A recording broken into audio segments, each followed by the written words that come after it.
अस्सलामुअलैकुम अज़ीज़ तलबा व तालिबात, उम्मीद है आप सब खैरियत से होंगे। मैं आपका मुअल्लिम Safdar Amin the royal school of science की जानिब से अल्लाह के फ़ज़ल से हम लोग अपनी ट्रांसलेशन, लेटर्स, वर्ड सेंटेंसेस और तमाम यूनिट्स के आंसर क्वेश्चंस ख़त्म कर चुके हैं। अब हमारा नेक्स्ट टॉपिक जो है वो प्योरली ग्रामर से रिलेटेड है। तो जैसा कि आप लोग देख सकते हैं वाइट बोर्ड पे, हमने आज का जो टॉपिक है उसको उन्वान दिया है टेंसेस का। यानी आज हम देखेंगे कि टेंसेस क्या होते हैं और इनको किस तरीके से हम लोग हल कर सकते हैं या इनको समझ सकते हैं। तो बेसिकली टेंसेस के बारे में फर्दन डिटेल आ जाएगी, लेकिन इंट्रोडक्शन के तौर पे मैं आपसे चंद एक गुजारिशात करना चाहता हूँ। उम्मीद है आप उन्हें तवज्जो से सुनेंगे और उनको याद रखने की कोशिश करेंगे। सबसे पहले तो हम टेंसेस को प्योरली अपनी कौमी ज़ुबान में समझने की कोशिश करेंगे, उर्दू में। चूँकि हमारा ताल्लुक़ जो है वो एक ऐसे एरिए से है जहाँ हम उर्दू ज़ुबान को तालीम और ताल्लुम के तौर पर अपनाना चाहते तो हैं, लेकिन अपना रहे नहीं अभी फ़िलहाल। और दूसरी बात यह है कि हमारा जो जहन है वो सबसे ज़्यादा जो क्लिक करता है वो जो अपनी मादरी ज़ुबान होती है, जो अपनी कौमी ज़ुबान होती है, उसके अंदर अगर कोई बात हमें बयान की जाए, हमें बताई जाए, तो हम उसको अच्छे तरीके से समझ सकते हैं और अच्छे तरीके से उसे अपने शऊर के अंदर उसे ला सकते हैं और तादेर उसे हम महफूज रख सकते हैं। इसलिए मैं जितनी भी यहाँ अभी ग्रामर के पोर्शंस और टॉपिक्स और भी आएंगे, टेंसेस भी हैं, इसके अलावा हम जो पार्ट्स ऑफ स्पीच करेंगे, एक्टिव पैसिव बयान किए जाएंगे यहाँ पे, और इंशाल्लाह जो ऑब्जेक्टिव है जैसे कि बोर्ड में आपको आती है, जो बोर्ड पैटर्न होगा सेम उसी तर्ज पे वो ऑब्जेक्टिव आपको सॉल्व करने के मेथड बताए जाएंगे। तो वो सारी बातें मेरी कोशिश होगी कि मैं एक सलीस उर्दू में आपको बताऊं ताकि वो ज़्यादा से ज़्यादा आपको समझ आ सके। ठीक है जी। और ये बात कन्फर्म है कि अपनी ज़ुबान जो होती है इंसान की, चाहे वो मादरी हो या कौमी ज़ुबान हो, उसमें इंसान बेहतर तौर पर चीज़ों को समझ सकता है, चाहे जाए कि दूसरी ज़ुबान में चीज़ों को समझा जा सके। ठीक है जी। तो आज हम टेंसेस को देखते हैं, इनका मुख्तसर सा तारुफ बयान किया जाएगा। टेंसेस जमा है टेंस की। टेंस कहते हैं ग्रामर में ज़माने के लिए, ज़माना टेंस और टेंसेस ज़माने, टेंसेस ज़माने। तो ज़माने बेसिकली तीन किस्म के हैं। बेसिकली ज़माने जो हैं वो तीन किस्म के हैं। एक को हम लोग प्रेजेंट कहते हैं, दूसरे को हम पास्ट बोलते हैं और तीसरे को हम लोग फ्यूचर बोलते हैं। प्रेजेंट को उर्दू में हाल कहा जाता है यानी मौजूदा, पास्ट को उर्दू में माजी कहते हैं और फ्यूचर को उर्दू में मुस्तकबल कहा जाता है। मुस्तकबल कहते हैं आने वाले ज़माने को। ठीक है जी। जितनी भी चीज़ें यहाँ पर बयान की जाएंगी इंशाअल्लाह वो उर्दू में मैं इसलिए बयान करूँगा कि आप लोग जो हैं वो उर्दू ग्रामर में भी इन सारी चीज़ों को पढ़ चुके होंगे या अभी पढ़ रहे होंगे।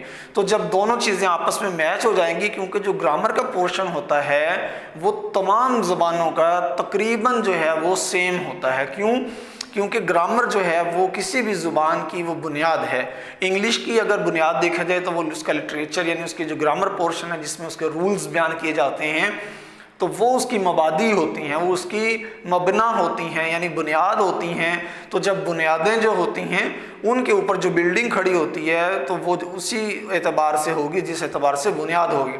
अगर बुनियाद ही आपकी कमज़ोर हो तो जो बिल्डिंग होगी वो भी कोई पायदार नहीं समझी जाएगी। और दूसरी बात ये कि हम लोग अक्सर आपने देखा होगा कि बिल्डिंग्स बनती हैं, कंस्ट्रक्शन साइट्स पे जाके देखें तो जो उसकी बेस होती है, जो उसकी बुनियाद होती है, वो तकरीबन सबकी सेम ही होती है। सेम होने से मुराद ये है कि स्ट्रक्चर जो है ऊपर वो तो मुख्तलिफ होगा, उसके कलर्स मुख्तलिफ हो सकते हैं, उसकी बनावट, उसकी इंफ्रास्ट्रक्चर उसका मुख्तलिफ हो सकता है, लेकिन बेस में सब वही चीज़ें इस्तेमाल करते हैं, वही एक तरह की ही ईंटें उसमें इस्तेमाल की जाती हैं या ब्लॉक्स इस्तेमाल किए जाते हैं। यानी उसमें किसी किस्म की कोई पेंट नहीं होता, उसका कोई ख़ास किस्म का डिज़ाइन नहीं होता, बल्कि जो बेस होती है वो तकरीबन सब बिल्डिंग्स की सेम ही होती है। तो जो ज़ुबानें हैं, जो लिसानियात का जो मतलब टॉपिक है, तो तमाम जो लिसाने हैं उनका जो बेस है वो तकरीबन एक दूसरे से मिलती जुलती है। आप जितनी भी आप ग्रामर अरबी की उठा के देख लें, आप जो है वो उर्दू की उठा के देखें, फारसी की देख लें, इंग्लिश की देख लें, तो तकरीबन 99% चीज़ें आपको सेम मिलेंगी। कैसे सेम होंगी, ये जो मेरा दावा है इसको इंशाअल्लाह हम साबित करेंगे, उर्दू के साथ हम इसे रिलेट करेंगे, और वो चीज़ें सारी आपने अपनी उर्दू की बुक में भी पढ़ी होंगी जो यहाँ पर इंशाअल्लाह आपको बताई जाएंगी। ठीक है जी, शुरू करते हैं। तो ज़माने असल में बेसिकली 3 हैं, प्रेजेंट, पास्ट और फ्यूचर। प्रेजेंट कहते हैं मौजूदा को, और पास्ट कहते हैं माजी को, और फ्यूचर कहते हैं मुस्तकबल को, यानी आने वाले ज़माने को। अब ये जो आप लोगों ने अक्सर सुना और पढ़ा होगा कि टेंसेस कुल 12 हैं, यानी टेंसेस की अक़साम 12 हैं, तो इसको हम 100% गलत तो नहीं कह सकते, लेकिन अक़साम जो है ना वो ज़माने की वो सिर्फ यही 3 हैं। ज़माना 3 किस्म का ही होता है, जो इस वक्त मौजूद है या जो गुज़र चुका, और वो ज़माना जो भी आने वाला है। इन 3 के अलावा ज़माने की कोई किस्म नहीं है। ये जो है इंडेफिनिट है, कंटिन्यूस है, परफेक्ट है, परफेक्ट कंटिन्यूस है, ये चारों जो हैं वो इन्हीं की हालतें हैं, इन्हीं की हालतें हैं। जैसे मिसाल के तौर पे एक इंसान होता है, तो इंसान ही रहेगा, बच्चा भी इंसान है, जवान भी इंसान है, बुढ़ापा में भी इंसान ही रहता है, वो चेंज नहीं होता। हाँ, अलबत्ता एक ही इंसान पर मुख्तलिफ किस्म के हालात ज़रूर आते हैं। एक सिचुएशन और एक हालत, एक कंडीशन ये होती है कि इंसान बिल्कुल बचपन होता है उसका, वो छोटा बच्चा होता है, फिर उसकी हालत चेंज होते होते और उसका इर्तिका होते होते वो अपनी जवानी को पहुंच जाता है, लेकिन उसका इंसान होना ख़त्म नहीं हो सकता। जवान भी इंसान है और जो बच्चा था वो भी इंसान है। इसी तरह जवानी ढलनी है, जवानी जब ढल जाएगी, बुढ़ापा आएगा, तो बुढ़ापे में भी इंसान ही रहता है, लेकिन अब उसके ऊपर हालत एक और है। बिल्कुल इसी तरह प्रेजेंट टेंस वही रहेगा, ज़माना वही रहेगा, हाँ उसकी 4 हालतें ज़रूर हैं। कभी वो इनडेफिनेट होगा, कभी वो कंटिन्यूस होगा, कभी वो प्रेजेंट परफेक्ट होगा, कभी वही प्रेजेंट जो है वो प्रेजेंट कंटिन्यूस परफेक्ट होगा। ठीक है, प्रेजेंट परफेक्ट कंटिन्यूस होगा, यानी उसकी ये हालतें हैं। अब प्रेजेंट की भी 4 हालतें हो गई, इसी तरह पास्ट की भी 4 हालतें होंगी और फ्यूचर की भी 4 हालतें होंगी। तो तीनों की जब 4 हालतें हमने जमा की तो ये टोटल काउंट कितना हो गया जी, 12। तो इसलिए यूं भी कह दिया जाता है कि टेंसेस कुल 12 इकसाम के हैं, टेंसेस की कुल 12 किस्में हैं। लेकिन बेहतर बात यही है कि किस्में तो टेंसेस की सिर्फ 3 ही हैं, अलबत्ता टेंसेस के जो आगे उन तीनों की हालतें हैं वो सारी मिल मिला के वो कुल 12 बन जाते हैं।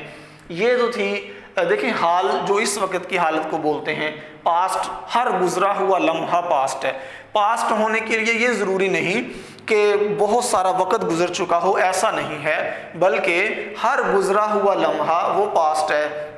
हमें लेक्चर शुरू किए तकरीबन 5 मिनट हो चुके हैं, 5 से 7 मिनट हो गए हैं, तो अब वो जो गुजर चुके हैं गुज़िश्ता 5 या 7 मिनट वो भी पास्ट हो गए हैं। ठीक है, इसी तरह फ्यूचर मुस्तकबल यानी आने वाला ज़माना, जो नेक्स्ट टाइम अभी आने वाला है, वो कौन सा नेक्स्ट टाइम होगा, कितने साल, कितने मिनट्स, कितने डेज, कितने मंथ्स क्या होंगे, नहीं, बल्कि हर आने वाला लम्हा, चाहे वो अगला सेकंड हो, अगला वो आवर हो, नेक्स्ट वीक हो, नेक्स्ट डे हो, नेक्स्ट मंथ हो, जो भी है वो सारे का सारा फ्यूचर में शामिल होगा। ठीक है जी, अब इनकी हालतों को हम तफसील से देख लेते हैं। हमने यहाँ लिखा इनडेफिनिट। इनडेफिनिट कहते हैं मुतलक को। इनडेफिनेट का मतलब मुतलक। आप इनके उर्दू में मतलब समझिएगा पहले, उसके बाद इंशाल्लाह एक बहुत ही आसान सी ट्रिक मैं आपको बताऊंगा जिसके ज़रिए आप टेंस को ऐसे चुटकी बजा के पहचान कर लेंगे, उसको सॉल्व कर लेंगे कि इसका ताल्लुक, जो आपके सामने एक सेंटेंस लिखा हुआ है उसका ताल्लुक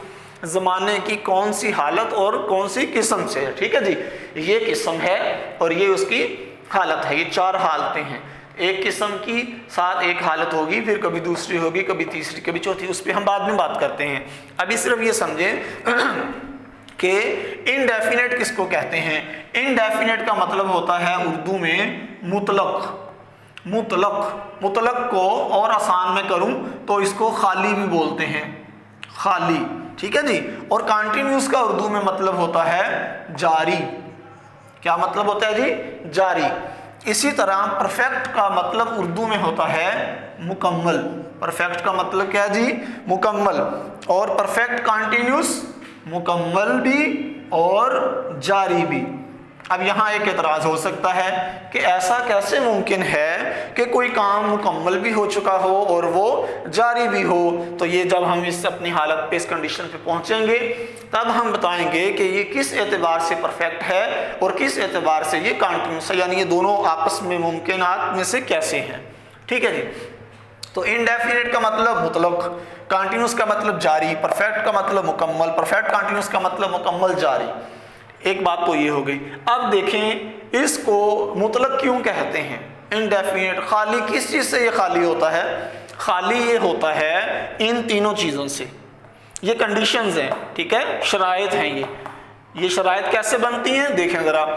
इनडेफिनेट का मतलब ये है कि हम इनडेफिनेट टेंस उस टेंस को कहेंगे जो कंटिन्यूस ना हो, यानी जो जारी ना हो। इनडेफिनेट हम उस टेंस को कहेंगे जिसमें परफेक्ट होने की शर्त ना हो, यानी परफेक्ट होना उसका ज़रूरी ना हो। परफेक्ट कॉन्टिन्यूस हम उस टेंस, इनडेफिनेट टेंस को कहेंगे जिसके अंदर परफेक्ट कॉन्टिन्यूस वाली शराइत ना पाई जाती हों। यानी ये जो इनडेफिनेट है ये इन तीनों हालतों की शराइत से खाली है। समझे बात को। कभी ऐसा मुमकिन है कि कोई शख्स जवान भी हो और वो बच्चा भी हो? ऐसा नहीं हो सकता ना। दो हालतें एक टाइम में एक जगह पर जमा नहीं हो सकती। ठंड होना और गर्मी होना, ये दोनों अलग मुख्तलिफ हालतें हैं, कैफियत हैं। इन कैफियत का इज्तिमा नामुमकिनात में से है कि आप एक चीज़ को कहें कि वो गर्म भी है और वो सर्द भी है, आप एक चीज़ को कहें कि वो इंडेफिनेट भी है और वो कॉन्टिन्यूस भी है। ऐसा पॉसिबल नहीं। ये बच्चा भी है और यही इंसान बूढ़ा भी, ऐसा मुमकिन नहीं जी। तो इनडेफिनेट का मतलब भी ये होगा कि जो कॉन्टिन्यूस ना हो, जो परफेक्ट ना हो, जो परफेक्ट कॉन्टिन्यूस ना हो। ये थी इनकी मुख्तसर सी तफसील। इंशाअल्लाह इसके बाद जो एक बात बताई जाएगी आपको, तो आपके लिए टेंसेस को समझना, टेंसेस की पहचान करना वो इंतहाई आसान हो जाएगा। अब एक आखिरी बात करके अपने लेक्चर को आज यहाँ पर ख़त्म करते हैं और उसके बाद फिर इनकी फर्दर तफसील इंशाअल्लाह अगले लेक्चर्स में आती रहेगी। एक बात आपने याद रखनी है कि जब भी हम टेंसेस का जिक्र करेंगे, यानी टेंसेस को पढ़ेंगे या उनको पढ़ाएंगे, तो फेल का जिक्र ज़रूर होगा। फेल को उर्दू में कहते हैं जी काम। ये एक अरेबिक वर्ड है फेल, फे आइन लाम, अरेबिक वर्ड है। फेल का मतलब काम, और इंग्लिश में इसी फेल को हम क्या कहते हैं जी? वर्ब कहते हैं। दूसरे लफ्ज़ों में हम इसको एक्शन भी बोलते हैं। ठीक है, तो any action is called verb. Verb की डेफिनेशन जब हम करते हैं, any action is called verb. कोई भी जो काम है वो वर्ब कहलाता है। मसलन लिखना एक काम है, सोना एक काम है, कुछ पीना एक काम है, देखना एक काम है, बोलना एक काम है। तो ये जितने भी काम हैं, जितने भी एक्शंस हैं, इंग्लिश में ये क्या कहलाते हैं? ग्रामर की जुबान में वर्ब कहलाते हैं। उर्दू में हम इनको काम कहते हैं और अरबिक टर्म्स में इसको फेल कहा जाता है। उर्दू में जो हमारा लिटरेचर उर्दू है, यानी किताबी शक्ल में जो मौजूद है, वहाँ पर फेल ही ज़्यादा मारूफ है, यानी फेल को ही लिखा जाता है काम की बजाय। फेल का तज़किरा किया जाता है, फेल माजी, फेल मुजारे, फेल मारूफ, फेल मजहूल वगैरह वगैरह जी। तो असल बात जो मैं बताना चाहता हूँ वो ये है कि टेंसेस के अंदर जो बात होगी वो हमेशा किस चीज़ की होगी जी? फेल की। यानी ऐसा मुमकिन नहीं है कि आपके किसी टेंस में फेल ना हो और आप उसे टेंस कह दें। क्यों? क्योंकि जो फेल होता है यानी एक्शन, वो इस बात का तकाजा करता है कि वो किसी ज़माने में वकूफ़ पज़ीर हो। क्या मतलब, इसको समझें ज़रा। यानी फेल के लिए ये ज़रूरी है कि वो तीनों ज़मानों में से किसी एक ज़माने के अंदर वाक़या हो।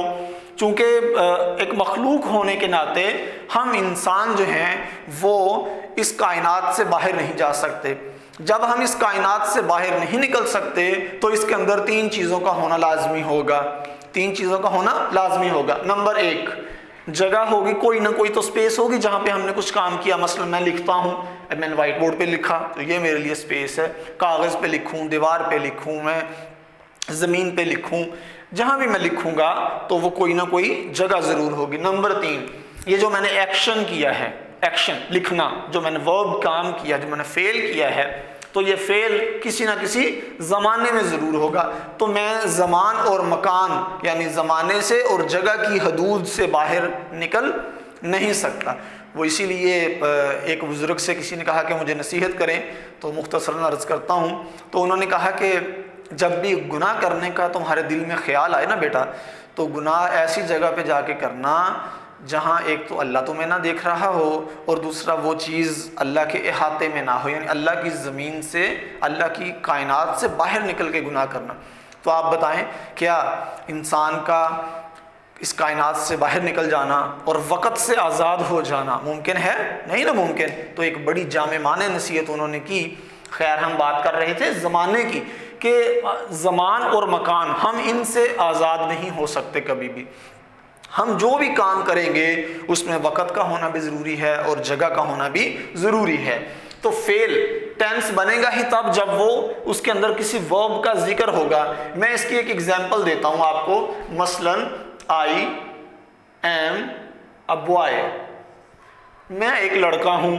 इस जुमले में ये जो मैंने आपके सामने लिखा, इसके अंदर वर्ब नहीं है, वर्ब इसमें नहीं है। यही वजह है कि इसका ताल्लुक किसी भी टेंस के साथ नहीं, बल्कि ये एक सादा जुमला है, सिंपल सेंटेंस है।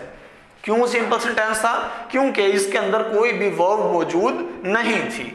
और अगर हम यूं लिखें कि वी गो टू स्कूल, ये देखें अब ये वर्ब मौजूद है, इसको हम टेंस कहेंगे। इसे हम क्या कहेंगे? टेंस कहेंगे। और टेंस की जो 12 इकसाम हैं उनमें से किस किस्म के साथ इसका ताल्लुक है वो भी हम बयान करने के काबिल होंगे। कब काबिल होंगे? जब उसके अंदर वर्ब मौजूद होगी। अगर वर्ब ना हुई, मेरी बात को समझे ज़रा, अगर वर्ब ना हुई तो फिर हम टेंस का तयन कैसे करेंगे? वजह क्या है इसकी? मैंने अभी कुछ देर पहले आपसे कहा कि जो भी काम आप करेंगे उसके लिए 2 चीज़ों का होना ज़रूरी है। नंबर 1 ज़मान का, नंबर 2 मकान का। ज़मान से मुराद ज़माना और मकान से मुराद जगह है, ठीक है। तो जब आपने कोई वर्ब किया है तभी तो आप बताएंगे कि उसका ज़माना कौन सा था, प्रेजेंट था, पास्ट था या फ्यूचर था। तो जब आपने कोई वर्ब की ही ना हो, कोई एक्शन आपने किया ही नहीं है, जैसे I am a boy, she is a girl, वो एक लड़की है, दिस इज अ पेन वगैरह वगैरह। अब ये जितने भी मैंने सेंटेंसेस आपके सामने बोले हैं, इनमें से किसी सेंटेंस में किसी भी वर्ब का इस्तेमाल नहीं हुआ।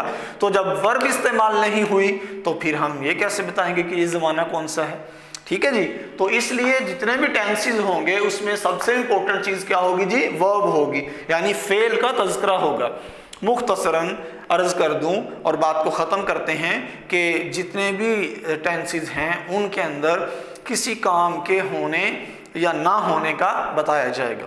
किसी काम के होने या ना होने का बताया जाएगा कि फ़लाँ ज़माने में ये काम हुआ है या नहीं हुआ, या उसके बारे में सवाल किया जाएगा कि ये हुआ है या नहीं हुआ। ठीक है जी। तो आज का जो टेंसेस के बारे में इंट्रोडक्टरी जो हमारा लेक्चर था, इंट्रोडक्शन था, तारुफ, वो बयान कर दिया गया है। उम्मीद है आपको इसकी जो बेसिक्स हैं वो समझ में आ गई होंगी। नेक्स्ट लेक्चर में इंशाल्लाह हम प्रेजेंट से शुरू करेंगे और प्रेजेंट की ये चारों हालतें, present indefinite, present continuous, present perfect continuous, इनको हम फ़र्दन तफसील से इंशाल्लाह देखने समझेंगे। ठीक हो गया जी। तो अगले लेक्चर तक के लिए इजाज़त दीजिए। अल्लाह हाफिज़ नासिर।